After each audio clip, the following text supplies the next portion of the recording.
Dia bukan raja, bukan bangsawan, cuma seorang anak dari pulau kecil bernama Korsika. Tapi dalam dirinya menyala satu api yang kelak akan menggoncang seluruh Eropah.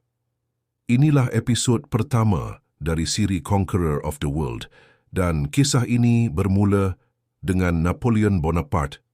Sejak kecil, Napoleon bukan budak biasa. Dia pendiam tapi fikirannya tajam.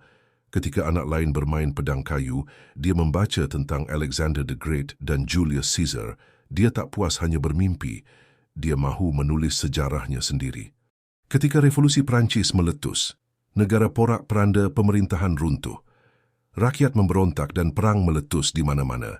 Tapi dari kekacauan itu, muncul seorang jeneral muda yang berani ambil risiko, Napoleon. Dia menang di tempat orang lain kalah, dengan strategi tak terjangka dan keberanian luar batas. Kempen Itali menjadikannya legenda. Tentera Austria jauh lebih ramai. Tapi Napoleon tahu bagaimana memecahkan barisan musuh.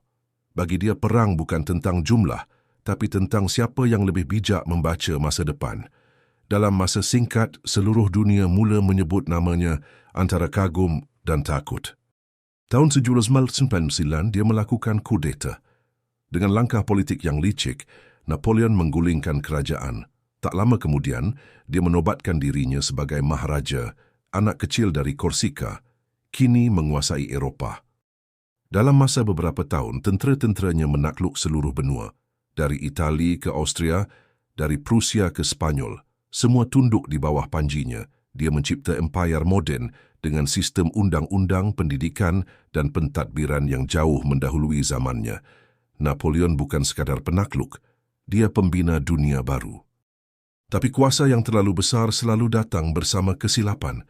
Keinginannya untuk mengawal seluruh Eropah membuatkan dia lupa batas, dan disinilah titik mula kejatuhannya. Setiap matahari yang naik pasti akan tenggelam. Kesilapan besar bermula dengan Rusia. Napoleon menyerang ketika musim sejuk dan alam sendiri menentangnya. Dingin membunuh tenteranya lebih cepat daripada peluru. Dari 600,000 yang berangkat, hanya segelintir yang kembali. Dan bersama mereka, hancurnya mimpi Napoleon.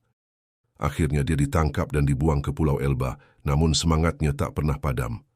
Dia kembali ke Perancis, disambut bagai wira. Tapi takdir sudah menunggu di Waterloo.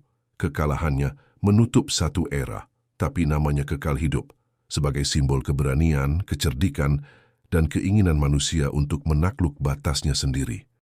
Tapi sejarah tak pernah berhenti di satu